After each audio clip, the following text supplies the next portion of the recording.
Hello and welcome to Pictures of Understanding, sponsored by Nations and Generations. My name's Billy Mack Richard. If what we talk about makes you laugh or makes you cry, touches your heart or makes sense to you, then please consider subscribing to our channel, youtube.com, Nations and Generations.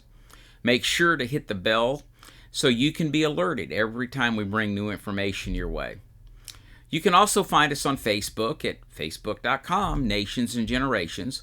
Also, you can sign up for email alerts at nationsandgenerations.com. I am a thankful man, and I'm always thankful when you share our programs. It helps more than you may realize.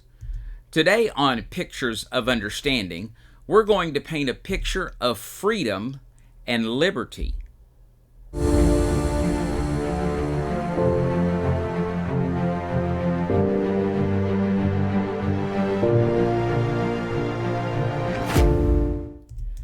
At Nations and Generations, we take a worldview that is Bible-based. We know unequivocally that our heritage in the United States of America has a Judeo-Christian ethos. That is to say, the characteristics and spirit of our culture and community is rooted in biblical godly principles. And the fruit of this foundation is on display from our founding through our current history. You see it, you hear it, and feel it in our beliefs and our aspirations. Now, the writer of Proverbs says that, for as a man thinks in his heart, so is he. Now, this is a principle or a law, and it's why there's such a battle for the control of our thoughts. You see, whoever controls the thoughts of a nation, they control the nation.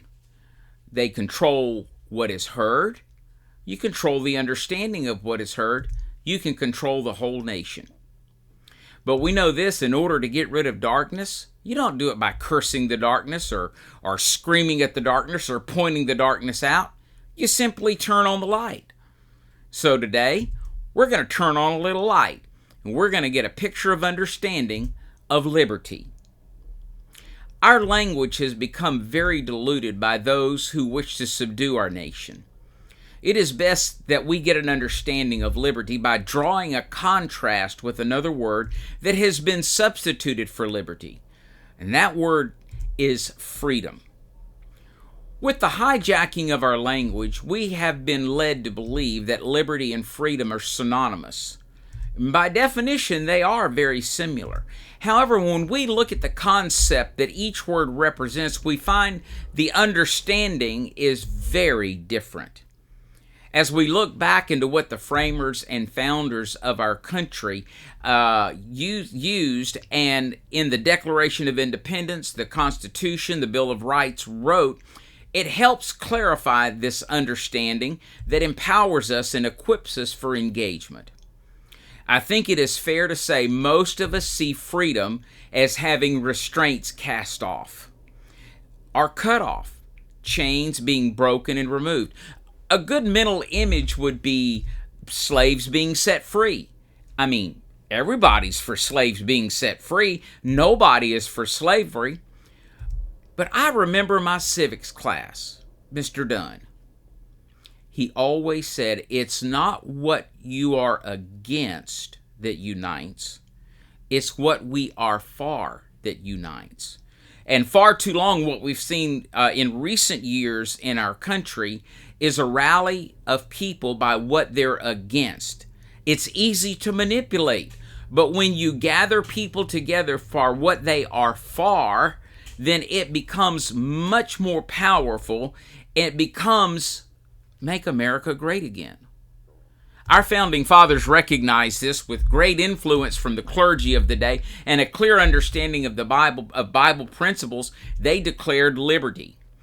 As a side note, the Bible uses the word freedom 2 times.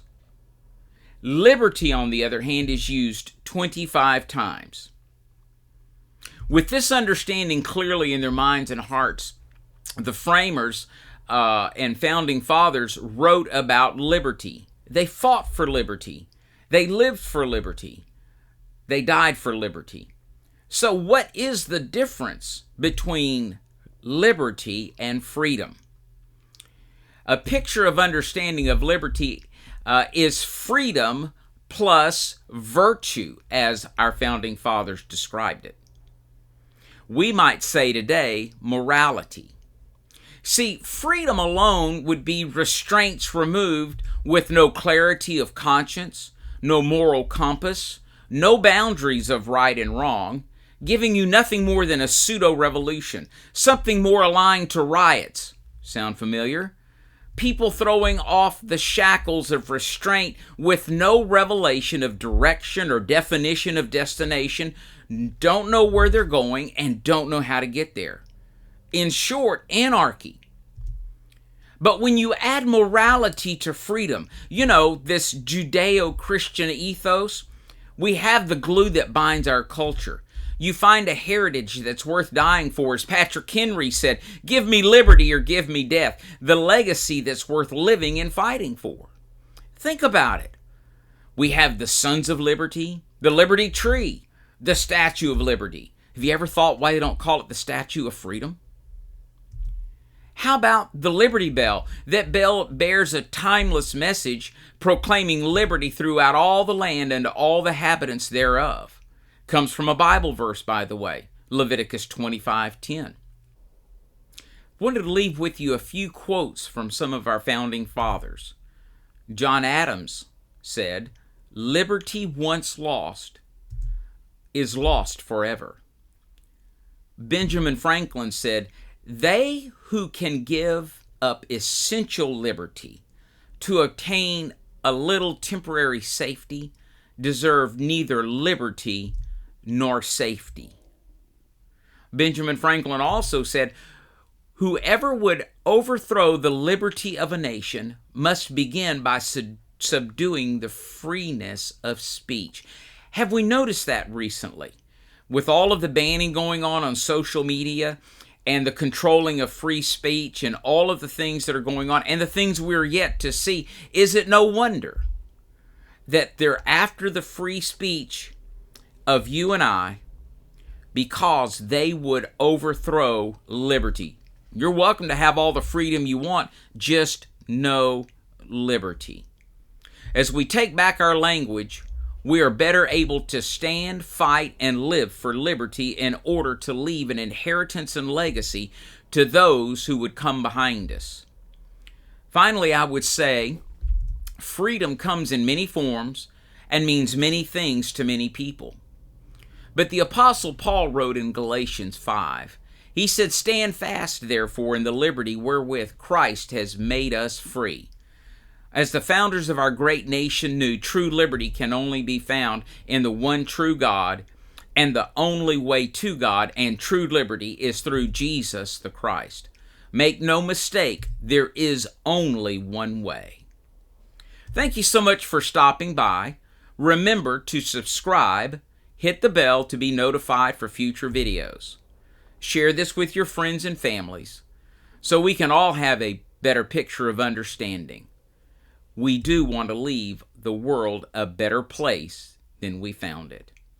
Until next time, my name is Billy Mack Richard, reminding you, God is a good God, and His mercy endures forever.